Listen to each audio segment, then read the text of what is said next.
Ammar, have you ever watched Fear's videos? This is like the first time. It will be a very fun experience. Like I can think of it in my mind. Like I think it will be like very entertaining for me. Like it will be very new experience and something cool. So this is a really classic. A lot of teams at the major are doing, and even at TI, they hang around the mid lane and they wait for a hero to just show in mid, because like this is like the most contested lane in the game.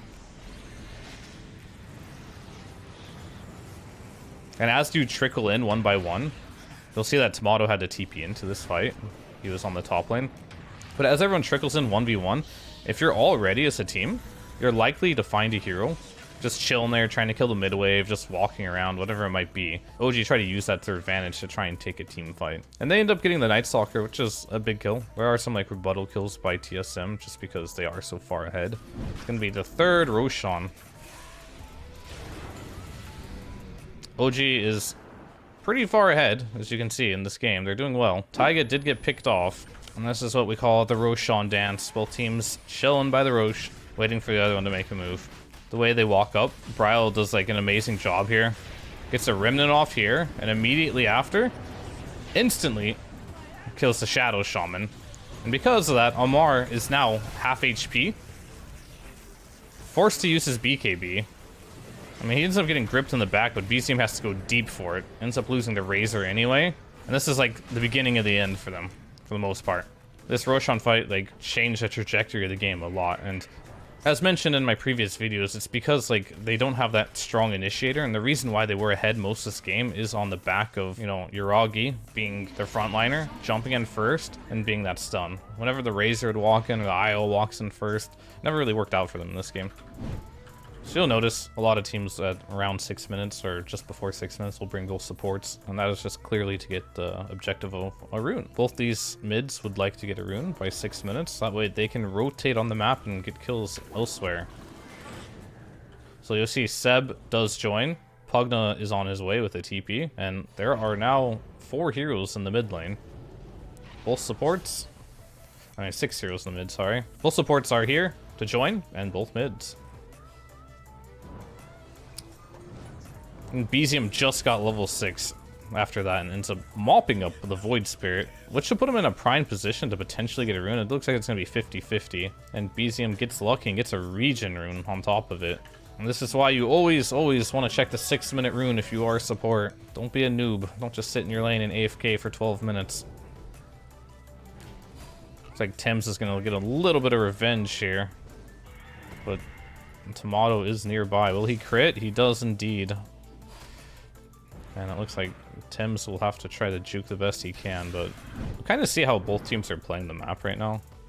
And this is just generally going to be your, at least in pro games, your standard early game, right? You don't really want to be making team plays on the map at 12 minutes in the game. This is the moment for you to be farming your blink daggers, farming BKBs, or whatever it might be. You want to get like some survivability. So what you do end up seeing is like players are going to be playing spread away from each other, but in kind of like groups. Right, here we have Ammar farming the Ancients. There was a stack from him. He has more stacks. Uragi is going to end up just farming everything up here. Taiga's farming in the mid lane. And then they have 2 heroes bottom trying to get this farm as well. But the thing to note about the farm down here, it's usually going to be the most dangerous farm, because as Dire, you don't want to be playing up here very much. Reason for that is it's mirror matched pretty much. Your Ancients are here, right? Your Ancients are here. You're always going to be playing around your Ancients, because in this early stage of the game, it's too difficult to invade the ancient area. So if OG were to go here, they'd have to be up a considerable amount of gold to be able to take this map. Vice versa for Boom, they'd have to be up a considerable amount. It's because there's so many ways to TP in. You can TP in here and stop them. You can just, when you die, just walk back here and ward, right? Whereas the walk back to here, it takes a very long time to get to this area, and it's not something that you want to be doing. So don't, just keep that in mind. That's why you consider these areas the most dangerous for Dire. This is the dangerous area. Some call it the dead lane. You can call it whatever you want. A lot of pro players do call it the dead lane as well. And same here. They're playing in the dead lane. And he died.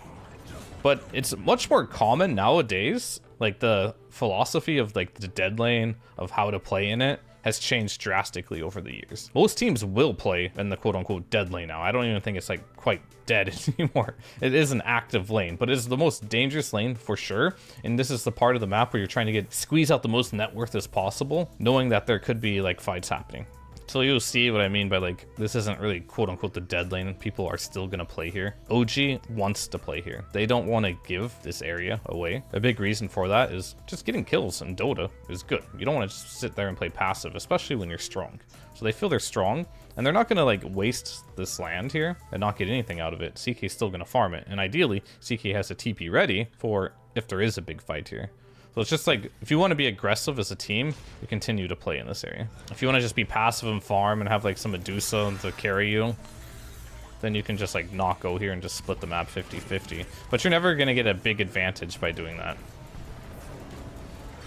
So they're trying their best, right, to be aggressive and make plays happen on the map. And this will just will happen sometimes. Sometimes you're just going to get owned because you're playing into enemy vision most of the time. You're playing deep and you sometimes don't have your carry available. But at least at the end of the day, you can be like, space for my carry, haha. But if you do manage to get kills there, it's actually a really big space. Looks like they decided finally that they're gonna let this die, and they're gonna trade Rosh. Classic trade here. Oftentimes teams will trade this tier 2 bottom for Roshan. Most of the time, people will argue that they want to defend Rosh over getting this tier 2. I personally don't think it's a big deal. I think this tier 2 for Rosh is a totally fine trade, as long as it's the first Rosh. That's the really important part. If it's Rosh number 1, no big deal. So BZM TP'd bottom, right? As a Dota player, you have to be flexible. At this day and age, you have to be smart too. So BZM TP'd bottom to gank. Ammar died. So instead of Ammar just being like, ugh, me offlaner, we go back to offlane. He uses his brain and just switches places with his puck. So Ammar feels like he's the god of this game, and he basically is. So he goes bottom. They do take care of him, but you'll notice that it takes a lot to get rid of him, right? This is the entirety of Storm's mana pool. FBZ had to leave top lane, so there's nobody from Boom on this top lane now. They used Arena, and immediately, I'll praise Seb for this again, just because he's in part of every these plays. They realized they used everything on Ammar, right? So now they are free to make a play on mid, right? And so Jackie goes down yet again. The lowest net worth core in the game on his CK. A hero that's supposed to be one of the strongest laners in this patch, getting completely abused. OG Smoke as 3. Show middle lane. So yet again, same thought process here. You don't want to do like 5-man smokes. They're not good. They're just not until late game at least, where everything's obvious. And main point of 5-man smokes is to walk past enemy vision, to place your own vision to help win team fights. But in this stage of the game, they did that now, but not work. So Ammar is going to show mid lane, and they're just going to smoke behind him and try to make a jump. And this time, Uragi will be joining them. A Shackle does hit here, but Yopaj does have his BKB available, and it looks like he will just only be able to go for Seb here. But Seb does have one. Nope, Skim will clean him up. But he is the least valuable kill that they could find. BKBs are now down for Boom, which means OG have successfully captured Boom's triangle. They're not going to stay there because there's no point. The lanes are all shoving into them, so they're going to go back and collect a farm. That is like a separate thought too. You don't want to just sit in the enemy triangle. Like, it might feel good to like take over the enemy triangle, but if your lanes aren't good, they're out here and they're out here, there's no point staying there because you're not really getting that much net worth by being there. This ward, important to note, it sees TPs, right? It is scouting out. Like, the warding in this game is just, like, super good, right? And it's not only just the warding itself, it's like how they're using the vision that these wards are providing to give them an advantage. This ward right here sees TPs, and that's a very valuable thing to have. Like, they saw Storm TP here. Puck is still dead, by the way. This is 4 versus 5. They see a mass TP rotation. Right, from Dyer's perspective, they just see everything here. So Taiga has plenty of time to just blink out here. And now, if they want to, Ammar's going to run here. He has a BKB. He's strong. If there's an initiation, they will take it. But now that they see Boom have brought 5 heroes this mid lane, now they can decide if they want to chill or if they're going to be given an opportunity to make a good jump. Oh, wow. He went for it, but FBC also went for it at the same time. And I wonder why FBC jumped in like that. Oh, they have a ward too. All right. Okay. So both teams have a vision of this. Taiga didn't realize he had a ward, so it's one of those like weird things of like whoever reacts faster just gets the kill, and FBC was just a little bit faster.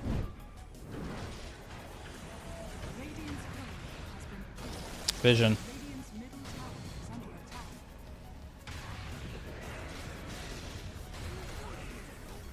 So this is the E-Blade instead of BKB. If he had BKB here, he would not be dead. Now he die-backed. Itemization wise, being greedy, not good. Most of the time, like, when you're ahead, a lot of people have like this understanding that, oh, I'm ahead, I can be greedier now. But generally speaking, if you are ahead, you being greedy is oftentimes the only way that you can throw the game. If you really think about it. If you buy all the items that you need to have immediately, that gives you a safety net to like not lose the game. So it's kind of a little bit of like weird logic, and a lot of players like to think because, oh, I'm ahead, that means I can be greedier.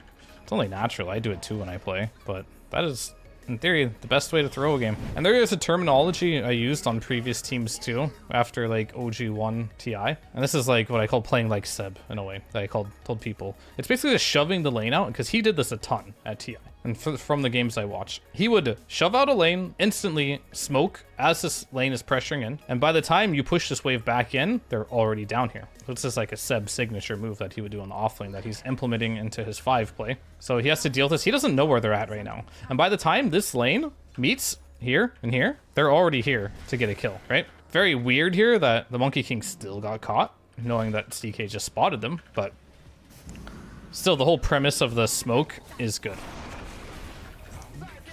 We're going to see Seb doing something very similar for you past 5 players. Probably going to lose a lot of MMR doing this, but buying a gem after he has the blink and the shard, straight into gem. Every game. Same build. It's going to have it around 30 minutes, and they're going to use their net worth advantage to destroy all the enemy vision on the map, continuously place these wards that give vision. Look inside the base. This one's a nice one. You can just walk up here at nighttime only. Nighttime only. You can walk here without any tower seeing you, and place a ward right in the enemy base from Dire. At daytime, this tower will see you, so I would not advise that. Immediate smoke after getting the tower. So Seb breaks. This is pretty fast thinking, actually. So Seb breaks the smoke, so he immediately runs away from his team. And that'll make Dire think twice, right? They might be like, maybe they're ganking me. Maybe Seb is going to his team. But in reality, he's going away from his team. And that makes you think, like, what's going on here? But now he's here and available in case they go on your Augie. Or if someone shows up solo, they'll be available already. You know what I call this again? It's called playing like Seb. The definition of playing like Seb is pushing the lane out quickly, not staying for that next wave, but immediately moving to another lane to make a move. And as you can see here, if they didn't mess this up, he would be dead. Puck would silence him. He'd be coiled in the ring. It'd be dead. Little bit of a user error there, but the idea of the concept and how they're playing it is very good. Seb doing a really good job here, playing as like a walking observer ward. I mean, the thing that like why a lot of people are saying Seb is MVP of this tournament is his initiations as a POS 5 have been insanely game winning. And it's mainly, it works really well with Ammar, because Ammar isn't really the initiation type of player. And Seb has been doing an incredible job on Wind Ranger, Monkey King, just starting the fight. Even when he played Jakiro, he just kind of like ran in to like start the fight. Someone's got to get in there. That's all he's doing here. He's providing vision for his team with wards, with his hero. He's either using Gale Force, Shackle, Boundless Strike, you know, whatever you want to call this, Primal Spring, to start these fights. And as a POS 5, it is so high impact.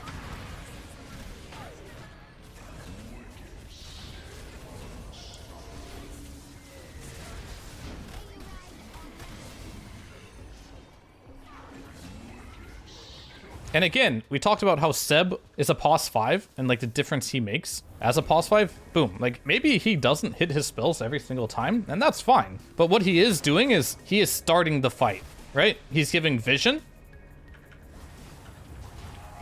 He's giving complete vision of the fight, and he's allowing his team to come in if they want to go, right? Tomato TP's out immediately. With all that vision that was given, BCM now has a clear opening to make a jump. So in the previous games, if you look at the heroes Seb was playing, he was playing Wind Ranger, Monkey King. He was not afraid to go in first, ward, and start the fight. But as a Mirana, it makes no sense to run in first. He's tried it a couple times. It has not worked out at all. So at this moment, he's giving him the wards to place for the initiation. That way he can do long range arrows just based off how this hero works. You want to be in the back. It's a little different playstyle from what they normally do. Seb is playing a hero that really wants to sit in the back, whereas before he was like the big initiator for the team. Maybe why this game is so close compared to the other ones. They have to adapt in game quickly. And they plant the ward immediately down, but both teams are ready to take this fight. He does get the halberd off right before the BKB, so he will not be able to get any attacks off for a little bit, and Yuragi's BKB is now down as well. So I imagine they will probably have to retreat a little bit until they can find a re-engagement. So Ammar's playstyle actually reminds me a lot of like Collapse at TI. You'll notice, if you're an offlane player, that Ammar doesn't really buy weak items, right? Like just a brown boots blink type of player. He often is not being the initiator for his team, and he's just being more of the tank. He's building all the tanky items. Doesn't really care about the blink until later on. And that's honestly like a big difference maker, I think, for Team Spirit as well, but I can go over that in a different session of why Spirit is not as successful. But a big part of that is like change of playstyle, and these offlaners who opt to build like for scaling and being tanky seem to be much more successful.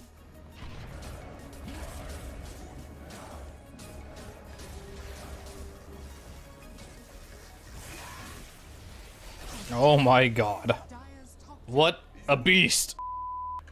And you'll continuously see this, right? Like Ammar's instant reaction, right? Maybe there's some communication after this, but this is just the mind state they're in. The best way to look at it is there's always a play that gets called in a game, and if that play isn't called, you default to your natural style. And this kind of like explains what Ammar's natural style is to me, right? They take over the triangle, 2 are dead, but instead of just running here as 5 and pushing 2 towers, his natural reaction is to go away from his team and gain a net worth advantage, right? He probably gets summoned now. Seb is probably yelling at him right now. It's like, yeah, we're actually gonna take a team fight down here. Get down here now. And so he starts walking. But his natural move was not to come to this to begin with, as a default. And he comes down here and walks the Mars and cleans it up. Ammar looks like he's a super toxic player. Platinum on Viper, Grandmaster Timbersol, Grandmaster Razor. It's my type of player, but he's also Grandmaster on Veno. Ammar is a hidden carry, right? He's a secret carry. So even if Wraith King doesn't have a great game, this dude is a carry. Razor's just a carry. So they have a backup plan. I mean, Ammar is like quite literally the greediest offlaner in the sense of the way he builds, itemizes, I should say, right? His heroes. He literally just plays like a carry every game. Like the way he plays the map is good. His itemizations are arguably good too. Basically what I'm saying, he doesn't play the map greedy, but he itemizes greedy.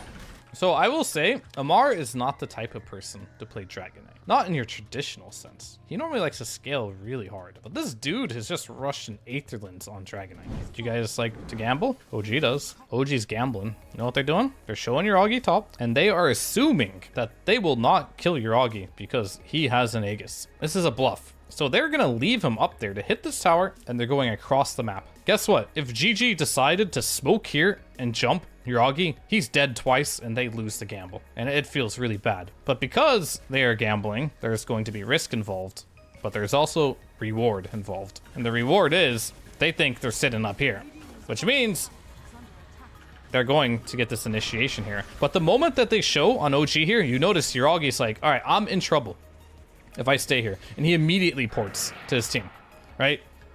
He held the gamble for as long as he could. But now, it's time to join his team. Because the moment that they show on Ace here, they would run at Yuragi and kill him.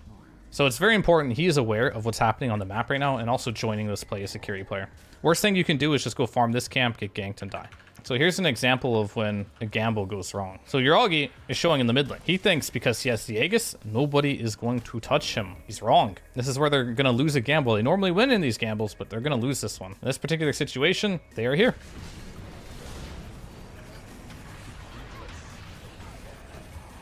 This is good. We have doomed a Lincoln Sphere. That's not very good. Coil is hit.